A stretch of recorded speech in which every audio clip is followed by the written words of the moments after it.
ABL 바이오 주주분들, 제약바이오 투자하시는 분들 모두 안녕하세요. 주식발전소의 백소장입니다.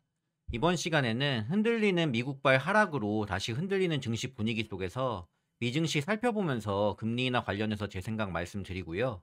국내 증시와 바이오 섹터도 함께 보도록 하겠습니다. 그리고 ABL 바이오 체크해 드리고요. 어제 나온 화이자 관련 이슈와 D&D 파마텍 이야기로 마무리하도록 하겠습니다. 주식발전소 채널은 ABL 바이오를 중심으로 제약 바이오 섹터의 업황과 방향성, 그리고 유망 종목을 말씀해 드리는 채널입니다. 앞으로 더 커질 ABL 바이오의 가치를 믿으시는 분들은 채널 구독해 주시고 동행하셨으면 좋겠습니다. 그럼 영상 본격적으로 시작하겠습니다. 먼저 큰 그림부터 보겠습니다. 어젯밤 미국 고용보고서 발표가 예상보다 강하게 나오면서 시장에서 바라보던 12월 금리 인하 가능성이 많이 꺾인 분위기입니다. 나스닥을 기준으로 보면 장 초반만 하더라도 2.5% 이상 올라주면서 강세를 보였거든요. 그런데 결국에는 이렇게 하락을 하면서 상승분 마감 일단 하고 추가 2%더 빠지면서 2.15%로 마감을 했습니다. 최근 금리 결정을 하는 연준 위원들이 공개석상 발언에서 던지는 매파적 메시지 등으로 불안은 했지만, 그래도 어제 미장 분위기까지만 해도 21선을 이탈하지 않고 요 근방에서 좀 놀아주면서 하단 지지력을 좀 발휘하나 싶었거든요.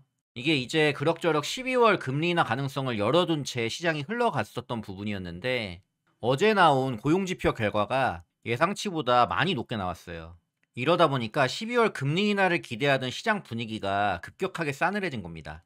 여기에 리사 쿡이라는 연준 이사가 있거든요. 근데 어제 주식 등이 지금 너무 고평가기 때문에 크게 하락할 가능성이 커졌다라고 이야기한 부분 또한 영향을 좀 받으면서 대부분 AI 관련 성장주들이 하락을 했습니다. 미증시도 최근 영레포 같은 경우를 보면, 자, 영레포 차트인데요. 23년도 대비해서 지금 완전 바닥이거든요. 이렇게 지금 유동성이 마르고 있다고 볼 수 있는 건데, 이런 상황인데다가 지금 증시 고점에 대한 스트레스가 상당히 쌓인 예민한 구간이라서 조금만 안 좋은 내용이 나와도 변동성을 하방으로 키우는 모습들이 나오고 있습니다. 그러다 보니까 AI 버블론이 계속적으로 불거져 나오죠. 실질적인 하이퍼스케일러들의 투자 방향이라든지 엔비디아 실적을 봤을 때 전혀 뒷받침이 되지 않는데도 그저 버블이다, 여기에 두려워하는 하락 매물들이 나오고 있는 거고요. 자, 그래도요, 12월부터는 양적 긴축도 종료하게 되고 하면은 서서히 다시 유동성 공급은 되지 않을까. 그리고 12월에 금리 인하를 단행하지 않는다고 해도 내년 초에 1월이라든지 하면 되는 거거든요. 금리가 역행하는 게 아니고 잠깐 동결했다 가겠다라는 속도 조절을 하면서 간다는 이야기이기 때문에, 저번 시간에도 말씀드린 여전히 금리 인하 방향성, 내년에도 3회 이상 인하한다는 분위기는 연준이 그대로 가져가고 있다는 거, 방향성은 여전하다는 거 상기하시면서 긴 호흡으로 보시면 좋지 않을까라고 생각을 합니다. 금리 경로나 방향성은 지금 시장 강세가 나오는 큰 흐름에서 가장 중요하거든요. 국내 증시의 전체 주가뿐만 아니라 제약 바이오 전반적인 수급에도 큰 범위에서 영향이 있기 때문에 앞으로도 지속적으로 체크해 드리도록 하겠습니다. 자, 다음으로 국내 증시는요. 오늘 외국인 수급이 현선물 합쳐서 3조 원이 넘는 매도세가 나왔거든요. 오늘 하루만 우리 증시에서 어마어마하게 좀 빠져나갔는데, 외국인 매도 여파로 코스피는 3.7% 넘게 빠졌고 코스닥도 3.1% 하락을 했습니다. 자, 외국인들이 많이 빠져나간 여파도 있어서 장마감 막판에는 원달러 환율이 1375원을 이탈하는 흐름까지도 나왔고요.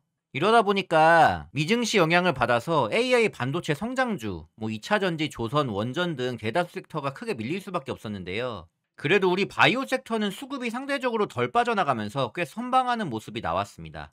이건 시장에서 단기적으로 지수 하락 배팅으로 빠져나가면서도 제약 바이오 쪽의 연말 기술 이전 등의 이벤트 기대감과 임상 결과 같은 개별 스토리들은 유지하겠다는 신호로 읽을 수 있을 것 같습니다. 11월 달 들어서 외국인 지수 순매도세를 보시면은 이렇게 크거든요, 지금. 코스피에 특히나 대량 매도가 큼지막하게 많이 들어왔고요. 이 물량을 지금 개인이 많이 소화를 해주고 있고, 그리고 기관도 같이 방어에 나서고 있는 상황입니다. 자, 시장이 이렇게 좋지 않음에도 불구하고 이제 우리 ABL을 보면요. ABL은 또 달라요. 같은 기간 11월 달 들어가 가지고 외국인과 기관의 매수세를 보시면은 바로 답이 나옵니다. 오히려 같은 기간에 어때요? 외국인과 기관이 계속적으로 매수를 큼지막하게 담아주고 있다. 그래서 누적 순매수도 지금 이렇게 플러스로 전환되고 개인만 마이너스죠. 그러니까 이 10만 원대에서 16만 원으로 점프를 했을 때 개인들이 엄청 팔았거든요. 이때 오히려 외국인과 기관이 쓸어 담았다. 이 말은 뭐냐면 단기 고점을 이렇게 찍은 뒤에도 윗꼬리가 길게 달리면서 무너지는 패턴이 아니라 이 고가권 박스 영역에서 버티고 있는 그림이 이어지고 있다는 겁니다. 차트 보시면 요때죠. 이때 개인들이 많이 빠져나갔지만 오히려 외국인과 기관들은 더 들어와줬다. 그리고 이후에 이 고점권 라인에서 횡보를 하면서 크게 밀림 없이 외국인과 기관들은 지속적으로 ABL 바이오를 매수하고 있다. 이건 단순히 슈팅보인 종목들에서 흔히 말하는 단타 수급이 들어와서 짧게 먹고 튄다 뭐 이런 개념이 아니라 방향성을 가지고 들어온 중기 자금이 아직 빠져나가지 않고 있다라고 보는 게 더 자연스럽습니다. 특히나 ABL 바이오처럼 플랫폼, 파트너, 파이프라인이 다 갖춰진 회사는요, 충분히 자리를 유지할 이유가 있는 거죠.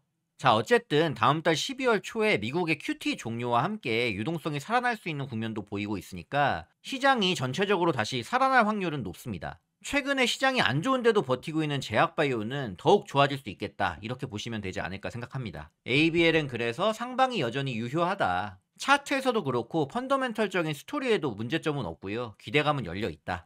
그래서 우리 ABL 주주분들은 이번 주말 동안 발 뻗고 편안하게 주무시면 된다 말씀드리겠고요. 주제를 바꿔서요. 오늘 바이오 시장에서 가장 눈길을 끌었던 이슈로 넘어가 보도록 하겠습니다. 자, 화이자 소식인데 어제 한 컨퍼런스에서 화이자가 메스라 인수를 계기로 세계적으로 비만 포트폴리오를 확대를 하되 경구 제형에 포커스를 맞추겠다라고 언급을 했거든요. 그리고 이 소식 때문에 오늘 D&D 파마텍이 장중에 VI도 찍고 하면서 11% 넘게 상승을 했었습니다. D&D는요, 메세라의 경구 GLP-1 단독제, 그리고 GLP-1, GIP, 글루카곤 3중 작용제, GLP-1, GIP 2중 작용제, 아밀린 계열 등의 여러 후보를 라이센스 아웃했고요. 그 대가로 개발과 상업화 마일스톤, 플러스 매출 로열티를 받게 됩니다. 이제 D&D 입장에서는 파트너가 단순히 나스닥 상장 바이오텍인 메세라가 아니라 글로벌 빅파마 화이자의 100% 자회사를 통해서 경구 비만 파이프라인이 개발되는 그림을 그릴 수 있게 된 겁니다. 물론 여기에는 전제가 하나 있는데요. 아직 D&D의 경구 GLP-1 후보들은 일상 단계고요. 임상 리스크는 여전히 존재한다는 겁니다. 그래서 오늘 화이자 이슈 때문에 D&D가 이렇게 상승 탄력을 받은 걸 보고 이제 다 끝났다, 야 무조건 대박이다, 이렇게 보는 거는 분명 과장일 거라고 생각을 합니다. 다만 성공했을 때 상업화를 책임질 파트너와 글로벌 네트워크는 이미 최상급으로 확보한 상태다라는 게 팩트이기 때문에 이 기대감은 계속 가져간다는 정도로 보시면 좋을 것 같습니다. 자, 그래서 오늘 D&D의 주가가 이렇게 슈팅이 나온 거는 화이자의 경구용 비만 치료제 개발 추진 이슈로 D&D와 메세라의 관계가 시장에서 다시 한번 상기됐기 때문이라고 봅니다. 제가 주식발전소 채널에서 11월 2일에 D&D 파마텍의 목표 주가를 예상해드린 적이 있는데요. 이때는 무증 전이죠. 화이자 인수 금액 상향과 함께 최종이 결정된다라고 하면은 단기 목표로 40만 원까지 갈 수 있다라는 얘기를 드렸습니다. 지금은 무증을 한 이유니까 10만 원으로 보시면 되는 거고요. 오늘 주가 보시면은 9만 9천 원을 찍었거든요. 거의 10만 원을 갔습니다. 그래서 제가 9만 8천 원부터 쭉 올라가는 흐름을 보고서 주식발전소 게시물에 글을 올려드렸어요. 여기 게시물 보시면 이렇게 올려드렸거든요. 어느덧 말씀드린 40만 원 근처까지 다 오고 있네요. 2주 전 말씀드린 저희 1차적 목표가 근처에 다 왔기 때문에 게시판 알림 드립니다. 참고하세요. 축하드립니다. 이렇게 올려드렸죠. 40만 원 얘기하면서. 제가 장중에 급하게 여러분들께 전달할 게 있으면 이렇게 게시물로 올려드려요. 급한 경우는 녹화 영상으로 올리면 시간이 지난 다음이기 때문에 의미가 없지 않습니까?